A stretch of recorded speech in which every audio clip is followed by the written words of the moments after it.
El libro secreto de Yeshua. Tomo 1. El momento del despertar, de Daniel Megua. Editorial Ishtar. 3.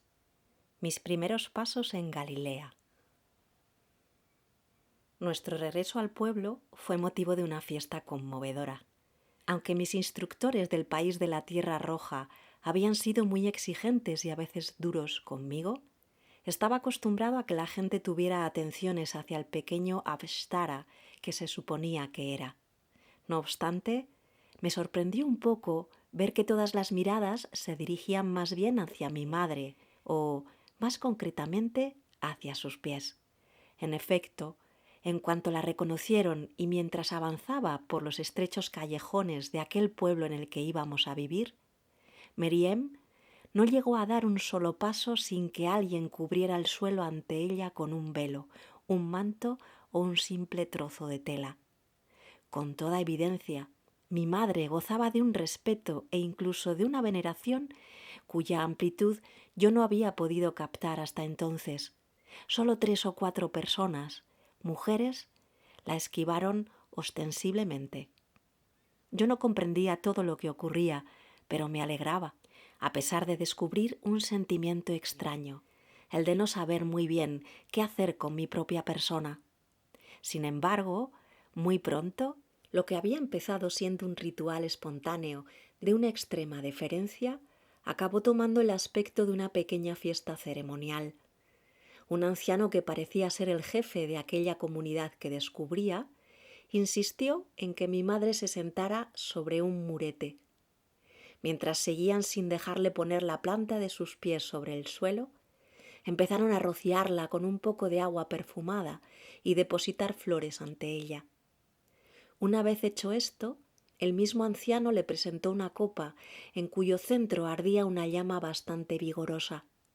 Meriem la rozó lentamente con sus manos varias veces y empezó a murmurar una plegaria como si estuviera perfectamente acostumbrada a oficiar de aquel modo. Ofrecía una bendición. Entonces alguien hizo un gesto y todos nos sentíamos en el suelo mientras un plato circulaba entre nosotros. Estaba lleno de cebada empapada de leche y miel. Teníamos que comer un poco para compartir aquel instante. Era la costumbre. Fue solamente a partir de aquel momento cuando mi padre y yo empezamos, muy a pesar nuestro, a ser motivo de atención. Habíamos encontrado un pequeño montículo de piedras en un rincón de sombra que nos procuraba a los dos un poco de confort. «Oh, Yusaf, ¿es este entonces tu hijo?», exclamó alguien. «¿Es el que nació un poco antes de vuestra partida? ¿Cómo dices que le llamáis?» «Le hemos dado el mismo nombre que yo, Yusaf». Recuerdo que junté todos mis esfuerzos para no tomar la palabra. Quería decir que no era exactamente así, que aquel no era mi verdadero nombre. Mi padre debió sentir que me ponía tenso porque al instante ejerció una presión sobre mi brazo, así que me callé. De ahí partió una discusión sobre mí que no quise escuchar. Me escabullí entre unos y otros y abandoné sin ruido la minúscula plaza de nuestro pueblo para ser como los otros niños de mi edad. Me dije que estaría mejor con ellos, a los que había visto correr por la cuesta que serpenteaba por la falda de la colina. Al final, no llegué a reunirme con ellos. Me paré por el camino, a la vista de unas flores malvas que crecían abundantemente en un hueco del terreno. Sin pensarlo más, caminé hacia ellas. Eran tan hermosas. Nunca había encontrado flores como aquellas. Ya entonces tenía la clara percepción de que una fuerza, una inteligencia, se las ingeniaba regularmente para salpicar nuestro camino de pequeñas señales discretas, pero parlanchinas. Muy a menudo son los elementos de lo que llamamos nuestro decorado. La forma de una nube, el grito de un pájaro, el crujido de las hierbas, una luz inhabitual o también una sonrisa inesperada. Aquí eran unas flores sencillas y el niño que yo era sintió subir de ellas una especie de llamada llena de ternura. Me senté sobre la hierba rasa frente a su extensión y descubrí una abeja que las libaba. Me dieron ganas de tocarla. Entonces puse suavemente mi dedo delante de ella, convencido de que subiría por él. Estaba tan convencido que eso fue lo que hizo, como si mi piel fuera la prolongación natural del tapiz de flores sobre el que revoloteaba. ¿Cómo resistir en aquel momento al placer de acercarla a mi cara? ¿Cómo resistir también al placer de hablarle? Pero en verdad no fue de mi boca que salieron las palabras, fue de la presencia de la abeja de donde emergieron, como perlas límpidas, unas frases, o más bien unas imágenes parlantes. No te muevas y mira. Soy lo que eres. Recojo del sol. Feliz y cerca de mí está aquel que posee la simplicidad de maravillarse. Maravíllate. Lee detrás de las formas. Recoge y ofrécete a través del sol. La abeja alzó su vuelo y reconocí el soplo de la vida que quería mía. Guardé de ella una plena medida en mi pecho y después, sin añadir más pensamientos y con todo el candor de mi edad, posé de nuevo mi mano sobre el manto de flores malvas. Hice un modesto ramo y volví a subir por el sendero que conducía hasta la aldea. La pequeña fiesta improvisada seguía, aunque mi madre se había extraído un poco de ella. Estaba debajo de una arcada de piedra que servía de refuerzo a los muros de una o dos casas en compañía de unos miembros de mi familia que no conocía y también con el mismo anciano de antes. Sin decir nada, le ofrecí el ramo y ella, sin decir mucho más, lo recibió con la sonrisa en los ojos. Algunos de nosotros queremos encontrarnos contigo mañana, Yusaf, dijo el anciano inclinándose ligeramente hacia mí y poniendo su mano derecha sobre su corazón. Acabamos de hablarlo con tu padre. La fatiga ayudó a que la mañana siguiente se presentara con rapidez. A decir verdad, estaba un poco perdido. Eran tantos los rostros nuevos por descubrir o por hacer salir de las brumas de mi memoria, como los de mis dos hermanos mayores que nos habían acompañado hasta Nitentor hacía años. Mientras caminábamos lo más dignamente posible con mis padres entre las humildes casas del pueblo y sus jardincitos, muchas miradas de los niños de mi edad buscaron encontrarse con la mía. ¿Eran las de mis futuros amigos? Me puse a desearlo ardientemente, aun cuando no sabía exactamente qué quería decir la palabra amigo, porque, en efecto, yo nunca había tenido amigos. Nadie, o casi nadie, de mi edad con quien compartir pequeños secretos. Nadie a quien mostrar mi pequeño pedazo de cristal tan pleno de luz. No era la idea de la amistad la que me era desconocida, sino su vivencia, lo que ésta podía significar cada mañana cuando el día se levanta. Algunas veces había notado que me daba una especie de punzada en el corazón ver a los grupos de niños divirtiéndose en el polvo de las riberas del Nilo, medio desnudos y persiguiéndose unos a otros gritando a voz en cuello. Tan diferente era yo para no haber tenido ocasión, ni por un instante, de preguntarme si alguno de ellos podía convertirse en mi amigo. Aquella mañana el sentimiento de la diferencia me asaltó y me hizo cierto daño porque no sabía si podía esperar, y menos aún si era justo que esperara. Mientras tanto, no cesaba de repetirme que no me llamaba Yusaf, y de algún modo la soledad que resultaba de ello tenía que ver también con todo eso. Un nombre es siempre una puerta. Presentía con cierta confusión que el que me habían dado al nacer me menguaba. Pero ¿qué alma puede conocer el valor de la libre respiración sin haber vivido antes el tiempo necesario en su justo caparazón? Al final, un poco antes de llegar a la frágil muralla de piedra seca que cercaba nuestro pueblo, divisé a un grupo de hombres de pie delante de una antigua construcción de techo plano y muros blancos que se diferenciaba de las demás por sus dimensiones más grandes. Era allí a donde íbamos. Cada uno se saludó con los brazos cruzados sobre el pecho, siguiendo la tradición. Algunos incluso se abrazaron. Después se dio la señal de entrar en el edificio, al pie del cual 5 o 6 gallinas deambulaban picoteando el suelo. Momentos más tarde, éramos unos 10 sentados en círculo sobre la tierra batida, alrededor de un recipiente apoyado sobre 3 grandes piedras. Una abundante humareda blanca, muy perfumada, se escapaba de éste y subía hacia un agujero rudimentario practicado entre 2 vigas en el techo de la sala. Mi madre era la única mujer de la asamblea. Alguien empezó entonces a entonar una plegaria, como era debido en aquellas circunstancias, y todos añadimos nuestra voz. Conocía bien aquella plegaria. Era bastante breve, pero intensa. Mi padre me la había enseñado y me había explicado que pertenecía a la fraternidad de Esania, a la que pertenecíamos. Me había dicho que ella sola bastaba para diferenciarnos del resto de los de nuestro país. Años más tarde, comprendí que la palabra diferenciarse había sido amable en su boca. Aun siendo firme en sus opiniones, mi padre era afectuoso y nunca quería demorarse sobre esa especie de fractura discreta y tolerada que existía entre la fe de nuestra comunidad y la que se enseñaba en las sinagogas. Después de pronunciar la última palabra del ritual, se produjo un silencio. Levanté los ojos y me di cuenta de que casi todas las miradas estaban dirigidas hacia mí con una curiosidad mezclada, me pareció, de una evidente suspicacia. Se oyeron unos carraspeos aquí y allá, y el mismo anciano que se había distinguido el día anterior tomó la palabra. Pongo al sin nombre como testigo. Rezo para que de este lugar salgan solo palabras verdaderas, que la luz nos ilumine a todos, pues a todos nos concierne.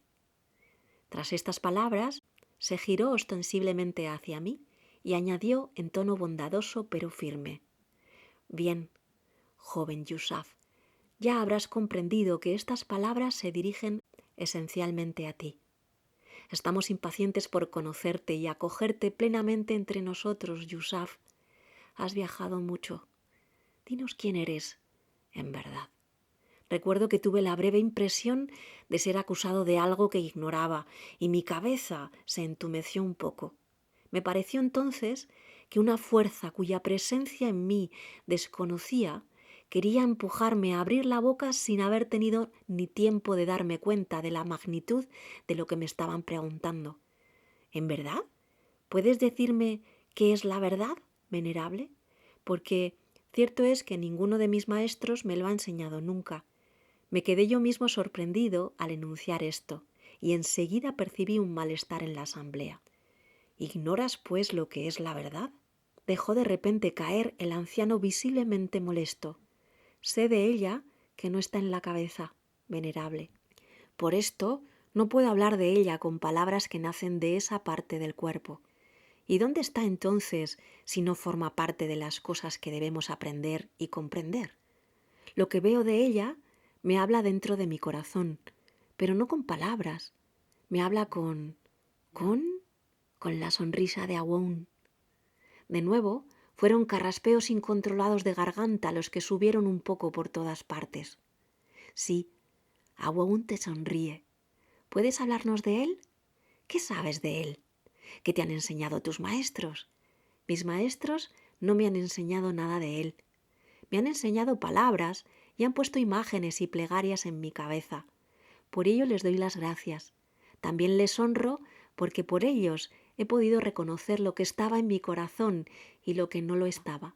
Por ellos he comprendido que todo lo que existe proyecta un reflejo y que no quiero detenerme en los reflejos. Por ellos he visto también que Awon puede reflejarse en nuestra cabeza, pero no en nuestro corazón, pues lo habita por entero. ¿Acaso pretendes comprender lo que es la verdad de Awon, Yusaf? No pretendo nada, venerable. Solo sé vivir y sentir.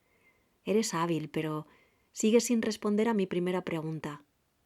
¿Quién eres? Lo ignoro y no me preocupo por ello. Cuando escucho la sonrisa que está en mi corazón, él me dice primero que yo no me llamo Yusaf y comprendo que es verdad. En cuanto al resto, no sé las palabras que servirían para hablar de mí. Solo Awon podrá decir. ¿Quieres hacernos creer que él tiene la intención de expresarse a través de ti? No quiero hacer creer nada. Quisiera solamente que cada uno pudiera sentir lo que siento. ¿No crees que te sitúas muy arriba, Yusuf? En aquel momento percibí la mano de mi padre apoyándose firmemente sobre mi rodilla como para ordenarme callar. No pude evitar levantar los ojos hacia él y mirarlo intensamente.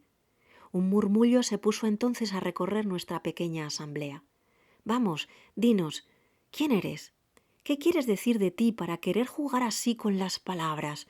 Cortó el anciano para no perder el control de la situación.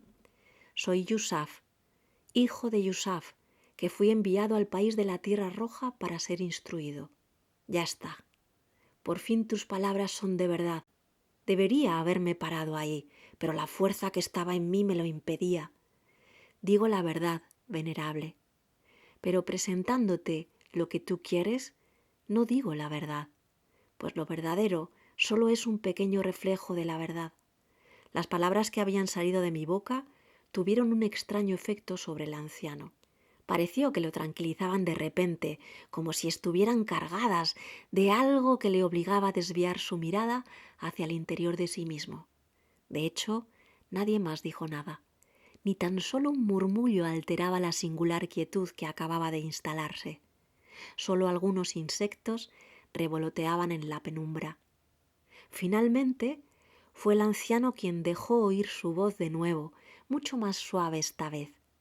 Se dirigió a mi madre que, justo allí, con el velo cubriéndole completamente la cara, no se había manifestado. ¿Es este en verdad tu hijo, Meriem? ¿El mismo que hizo agitar las lenguas nada más nacer? Forzaba nuestra mirada. Yo estaba allí, me acuerdo. Algunos dijeron tantas cosas, comprendes, sobre todo después de nuestra partida. Mi madre se limitó a asentir con la cabeza para responder sí. Pues bien, intentó continuar el anciano, pero el resto de palabras no acudieron. En cuanto a mí, sentí la necesidad de avanzar hacia él para que me bendijera con su mano. Eso fue lo que hizo sin titubear. Una buena y gruesa mano corpulenta y cálida decía que el hombre era bueno y que me aceptaba en la fraternidad tal como era. Tal como era, sí. Y ese tal como era me acompañó durante mucho tiempo con una diferencia a menudo difícil de sobrellevar.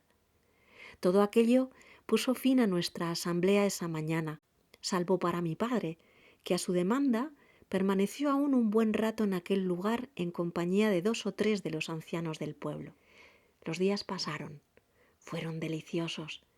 Demasiado acostumbrado como estaba a seguir las lecciones o a responder de 1000 maneras a las exigencias de aquellos que me habían instruido desde el alba hasta el crepúsculo, descubría el sabor de una libertad total. Por primera vez en mi vida podía corretear por donde quisiera sin tener que dar cuenta de mis acciones, de mis gestos o mis pensamientos. Caminé y corrí entre los valles, las rocas, los espinos, los pequeños campos y los olivares que constituían el decorado que rodeaba nuestra aldea. Era embriagador, porque podía hablarle sin límite al sol, a las nubes y a los chorritos de agua que se aventuraban a veces entre las hierbas y la rocalla. Por supuesto, rápidamente encontré por allí a los niños de mi edad. Su lugar de reunión espontáneo era un pozo precariamente acondicionado al final de un sendero. Los padres de algunos de ellos les confiaban la tarea de llenar allí las pequeñas jarras de arcilla y subirlas hasta las casas.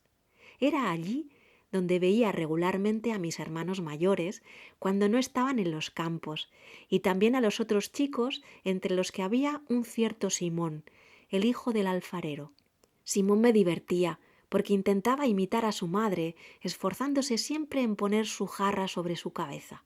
Aquel periodo de fascinación ante mi nueva libertad fue, debo decirlo, bastante corto, como una bocanada de aire fresco, el tiempo de una inspiración demasiado breve que quedó suspensa como un interrogante en mi conciencia. A pesar de todos mis anhelos y de los juegos en los que me esforzaba en participar, una especie de velo opaco parecía querer persistir entre los otros niños y yo. Quizás les daba miedo. Me lo dije a mí mismo, y mis paseos empezaron a ser más solitarios. mientras en mi corazón desbordaban las imágenes y esperanzas para las cuales las palabras no existían aún.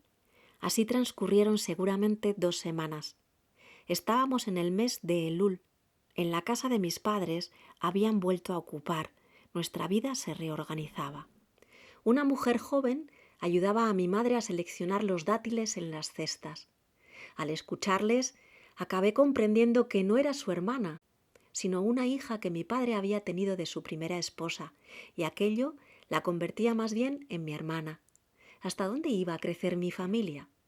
Fue alrededor de ese descubrimiento cuando, en un bello atardecer, vi a mi madre contemplando el cielo en el claroscuro de la puerta.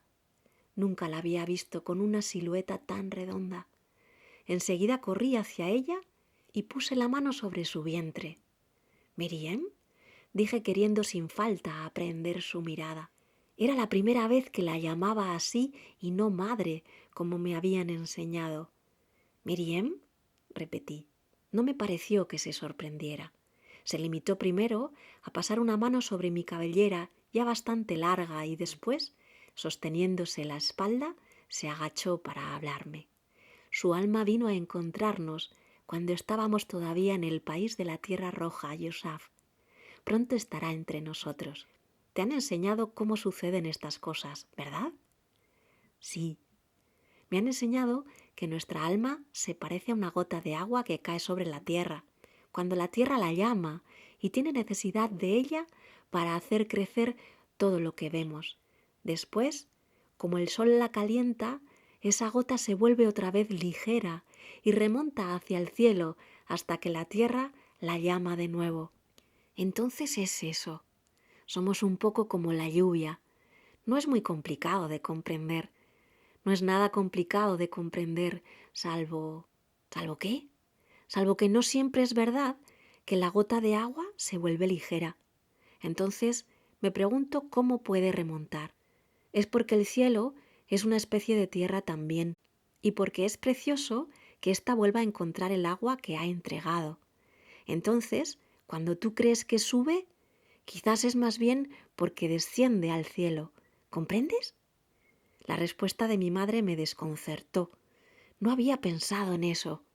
No es de extrañar, me dije, que tantas personas le tengan tanto respeto. Sabe muchas cosas. Descender al cielo.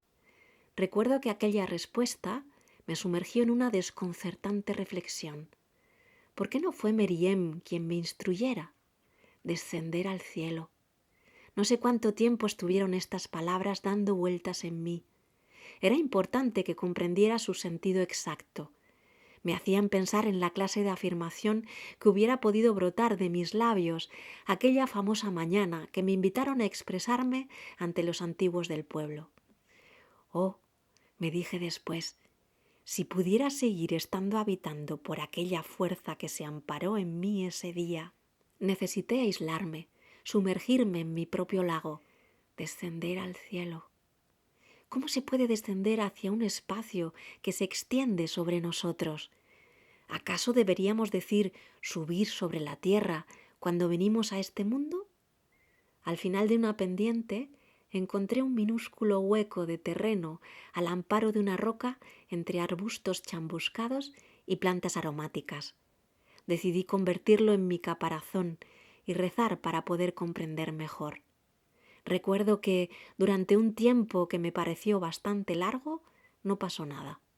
Estaba allí, como una pequeña bola, recogido sobre mí mismo y con mi túnica de lino manchada de tierra. ¿Aún me había abandonado?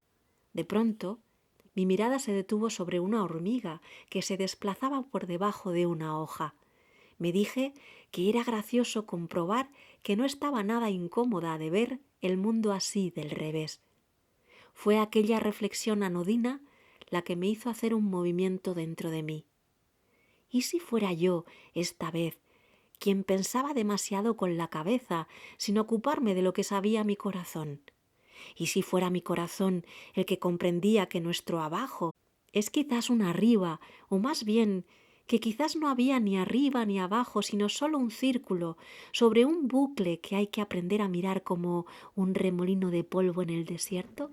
Entonces, poco a poco, al amparo de mi roca, tomé conciencia de que seguramente comprendíamos la vida al revés y de que había allí como un secreto. Sí, un secreto. Pero, ¿qué era un secreto sino una verdad que se le proponía a nuestra voluntad de hallar, a nuestra ardiente necesidad de volvernos más grandes? Y más grandes para poder entrar en alguna parte, en otro espacio. Si no, no significaba nada un secreto, no tenía ninguna razón de ser. Aquel día, me acuerdo, tuve la impresión de haber hecho un descubrimiento importante.